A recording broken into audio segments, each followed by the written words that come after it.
Hi, this is Matt Geha, Superintendent, and I'm here today with our Director of Federal Programs, Kelly Hartbarger. Kelly, how long have you been with the district?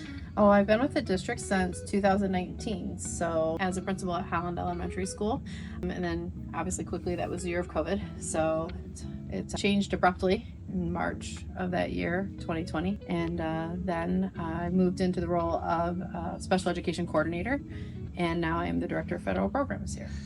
So we use that term very quickly and easily, but what is federal programs here in Springfield, Holland, Ohio? So federal programs oversees anything that's federally funded. So that would include special education as one that most people think of, but it would also include Title I, Title II, and Title IV services. Do you want to briefly describe those title programs you mentioned? Sure. So Title I is intended to be a program that's funded to serve youth that are at risk, so youth that have indicators of being socially, economically disadvantaged, as well as indicators of being at risk for academic difficulties. Title II is generally used to offset high enrollment in certain areas or to provide professional development to school districts. And then Title IV is what we call well-rounded youth. So it can be used to purchase programs that fall outside of the typical scope and sequence of a school's education provides them opportunities to be more well-rounded.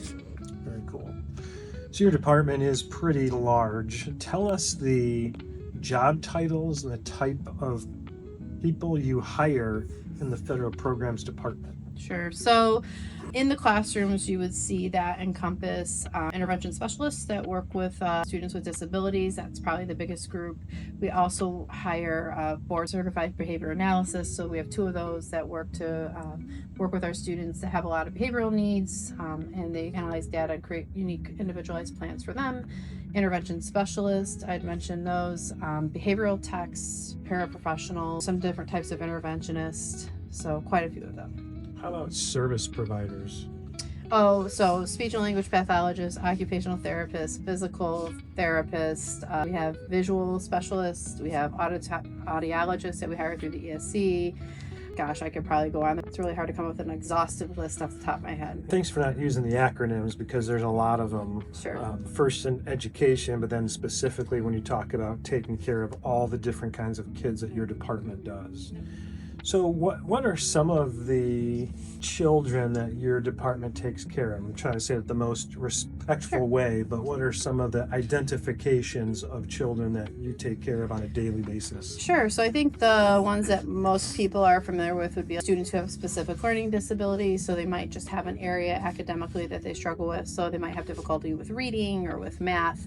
We work with students who have other health impairments. So it could be anything from ADHD to anxiety to more significant needs that really involve a lot of medical supports.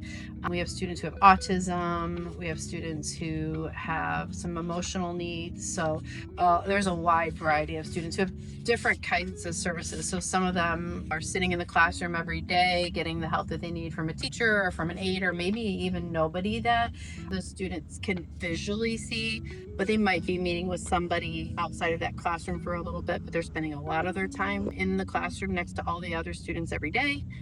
To some students who have extensive needs, those needs might be medical or behavioral, and so they might not be in that gen ed classroom as much, but we're working behind the scenes to make sure they get all the supports that they need.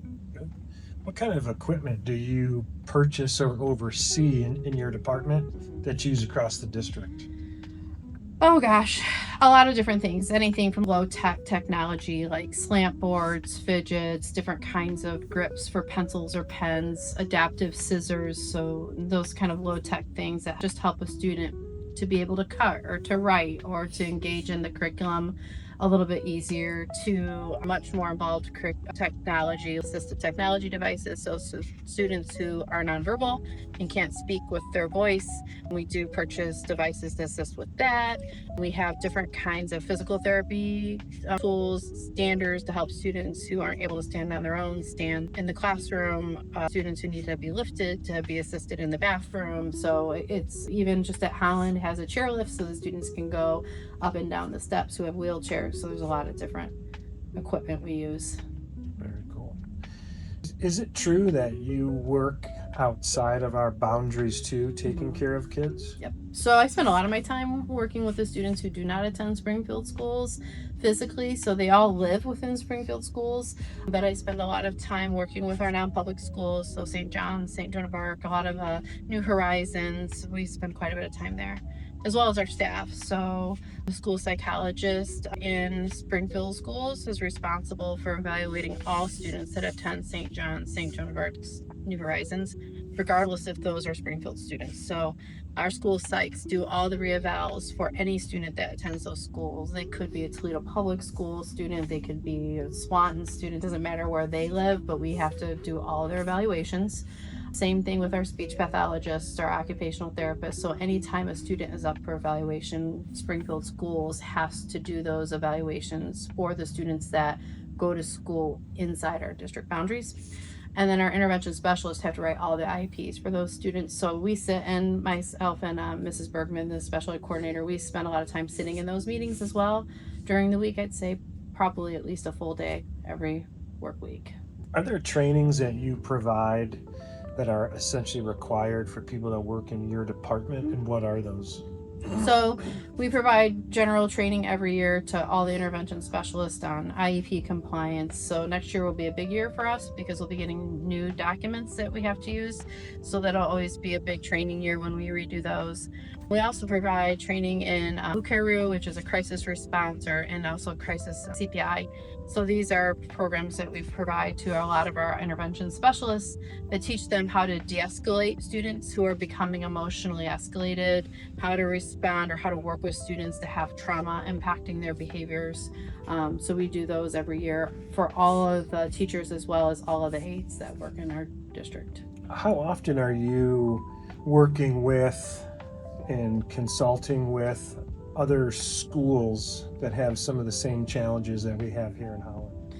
A lot. So we just hosted a local school district today, as a matter of fact, who wanted to come and see what our programs are for our students with disabilities in particular.